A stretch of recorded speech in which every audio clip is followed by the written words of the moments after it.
Alrighty, y'all. Now today we're looking at something hella interesting. That, of course, being the European Car of the Year award every year since 1964. So I think that's kind of interesting. You know, I don't put too much stock into like Car of the Year stuff in general, especially here in the U.S., just because, you know, it is what it is. Like, everyone's going to have their own experiences and their own opinions on cars, and that's fine. That's what makes the world go round. I don't know how legit these awards can even are. Maybe they're totally legit and a car that deserves it wins. Other years, maybe it's bought and paid for. Who knows? So I'm not really putting so much stock into it other than it's a good way to just kind of learn about what cars were popular for whatever reason. And more so just the cars in general, because a lot of these cars might not be cars I'm familiar with or have even ever seen. That's kind of the point, because as you know, I've been doing a lot of series lately learning about different cars in different countries that, like I said, I don't know much about, and I think it's really fun. This was suggested on Discord by Pablo, so thank you so much. It's a very interesting suggestion, and I do appreciate it. And this comes to us from a channel called Auto Evolution. Please use the link in the description down below to watch this whole video uninterrupted, and definitely browse their channel. Let's take a look. Got some cool music. All right, so I'm going to be pausing it sometimes to concentrate on some cars. Rover 2000 is the first one featured here. Look at how simple the interiors were back then. I mean, they were actually really cool, though. I love the analog clock. There we go. Rover. Brand I don't know about at all. Same with Austin. I've heard of Austin, but I don't know much about him. A Renault 16. That's a funny looking car.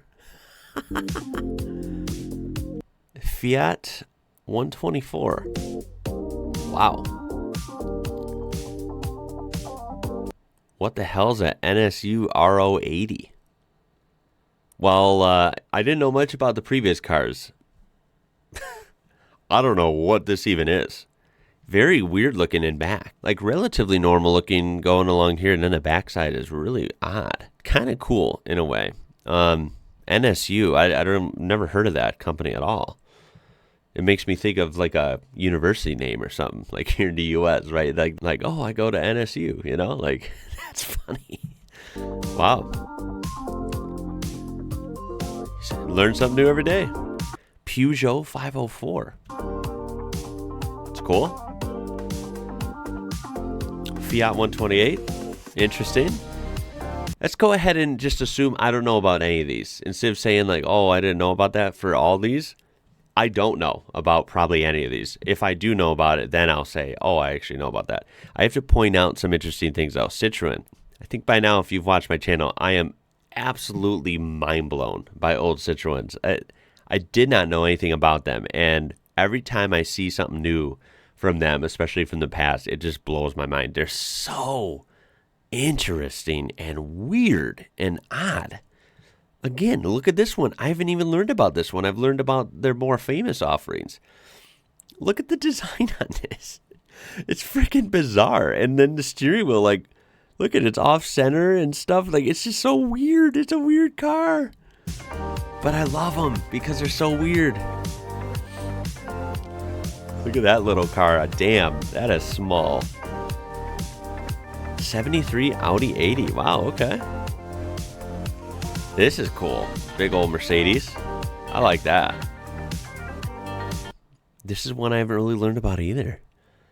I like that, though. Look at that design. That's actually pretty neat, dude. Again, weird-ass steering wheel.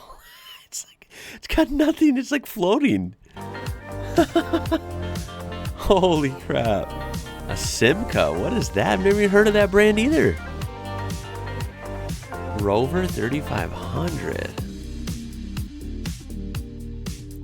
Porsche 928. That's a car I have heard of. Okay, first car I've heard of. Right here. My uncle's neighbor used to have one of these. So I've seen one of these up close. And I've seen them drive it away a bunch of times. These were weird for Porsches just because they were front engine, correct?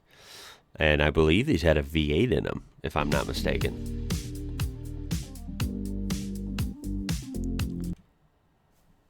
Chrysler Horizon. That was called the Plymouth Horizon here in the U.S. I can't believe this is car of the year in Europe. That's freaking wild.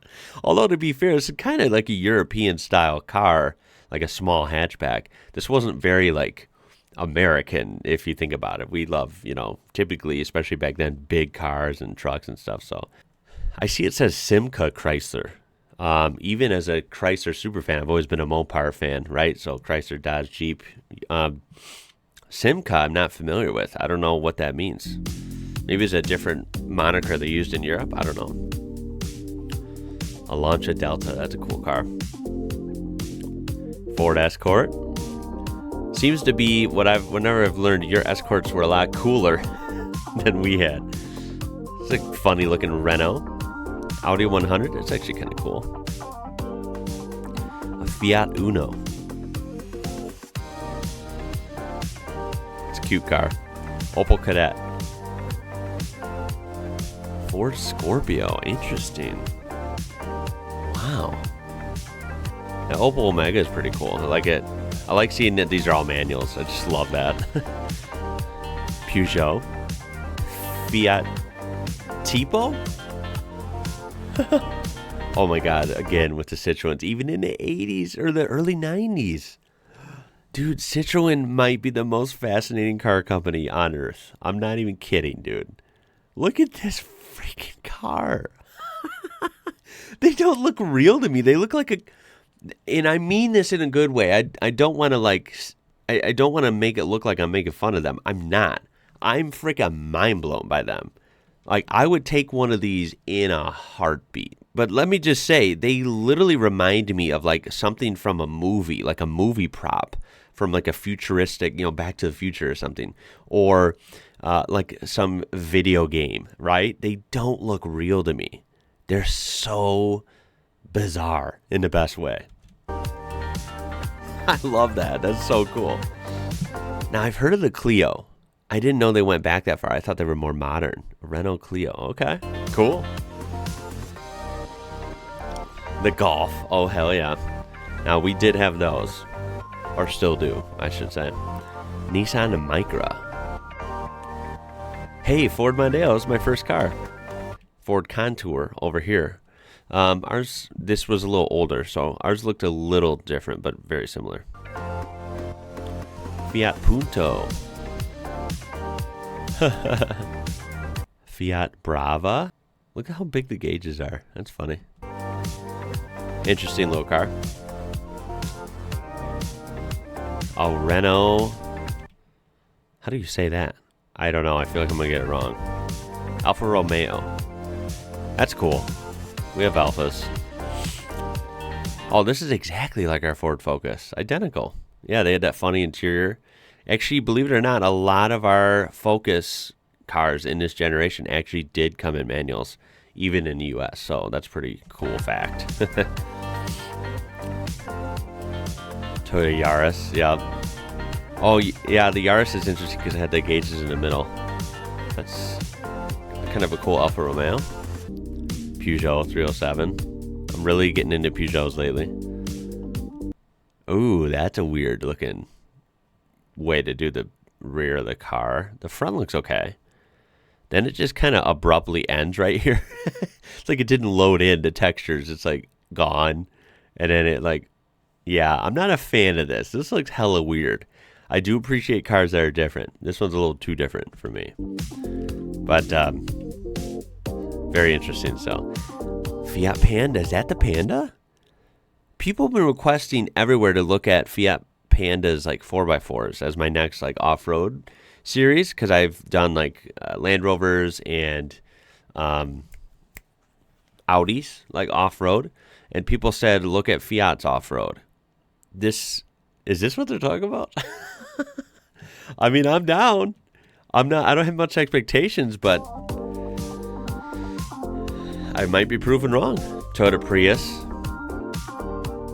Very familiar with those. Clios. Okay, cool. You know what? We have a Ford C-Max here that kind of looks like this. Wonder why it's called S-Max over there. Although it might be a slightly different. But yeah, ours is like a weird, like mini, SUV. I don't know what you would even call it. Crossover, maybe. Fiat 500, hell yeah. Those were really popular a while ago here. Opel Insignia. This is the Buick Regal here. Same exact car. VW Polo. Oh, the Nissan Leaf. I don't think they sell those anymore, do they? That's so crazy that you guys had the Chevy Volt as the Opel Ampera.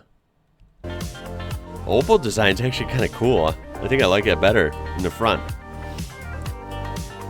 Golfs. Peugeot 308. That's clean. Passats. I've always liked those. That's a nice car. Opel Astra. Oh yeah, we had those as the Saturn Astra. I don't know if I like this. It's kind of interesting. Really futuristic for 2017 is recent. Really clean looking interior. I actually really like that. I don't know if I like the outside or not. It's kind of neat, right? It's interesting. I think I like the back with this kind of shiny like black part on the back with the taillights. Look cool. I'm not sure I like the front, but interesting. Volvos I love. This is cool. Whenever I see new Volvos, man, they look so sharp. That's an odd Jag.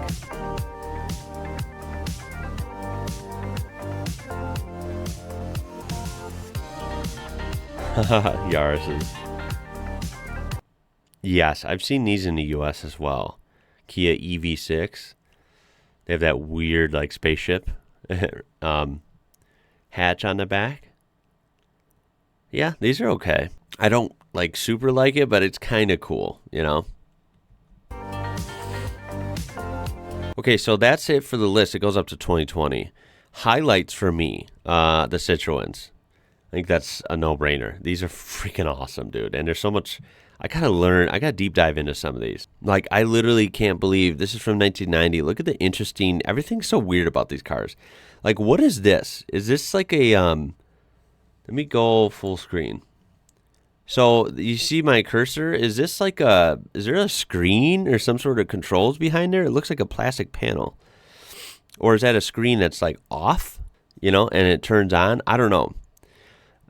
It's just like everything down to even the controls and gauges can be interesting with these, right? You have digital displays here. You have some sort of controls on the steering wheel. And this, of course, the steering wheels are just always weird on these Citroëns. But yeah, that design is just awesome. I love it. With the solid wheels, it just really adds to it. This Ford Scorpio is kind of interesting as well. I love how it's a manual. Just so satisfying to see that. And then the design kind of reminds me of like some of the Australian Fords, because Australian Fords are a lot different than our U.S., American Fords. The only thing we had similar to this might have been the Taurus of the time, but it looks slightly different. This one's kind of cool. It looks like it's, like if you see the cut lines here, it looks like this is actually a hatchback. Is this rear-wheel drive or is it front-wheel drive? Because the Fords of this time in Australia would have still been rear-wheel drive, like the Falcons, kind of looked like this, but they were really cool because they were still rear-wheel drive, or they pretty much always were. Whereas right around the late 80s, the Taurus, of course, would have went to front-wheel drive. These little Fiats are fun. I feel like this would be a fun car to just toss around some small street. I mean, this thing looks like it's light. I mean, is this the kind of car you can have just a guy at the front and the back and just kind of lift this thing up and move it. And some Renaults I'm really starting to like. That's a brand I have to dive more into. But some of these old ones are so dorky, like this. This car looks like it's floating because it's like really high off the ground. And it just has these tiny, skinny, narrow tires. It's so funny, dude. I imagine this is probably a good economy car. Like, probably got really amazing fuel mileage. But beyond that, I don't think you're handling well in this. I feel like it'd be floaty. And I got to be honest, Porsches. I love Porsches. I think I've explained that many times. There's tons of Porsche models that I just drool over. They're freaking awesome. This is not one of them. I'd say this is towards the bottom, if not on the bottom. The Porsche 928 For some reason, it doesn't do it for me. I don't know. I just don't like the design much. If you disagree, please tell me in the comments down below. Tell me what you do like about it if you like these. Like I said, it's not a knock on the brand. I love Porsche, but this, I'm just not a fan of these. But anyway, that was really fun. I love looking at lists like that, and it's a good way to get my foot in the door on some cars I've never seen. I'll have to go back and review this a lot because there are many vehicles here that I did not recognize at all. Yeah, keep up the awesome suggestions like this, and I think there's going to be tons of deep dives into different cars and brands. I appreciate you being here. It's going to be it for this one. My name is Ian. You're watching IWrocker, and until next time, y'all, I'll catch you later.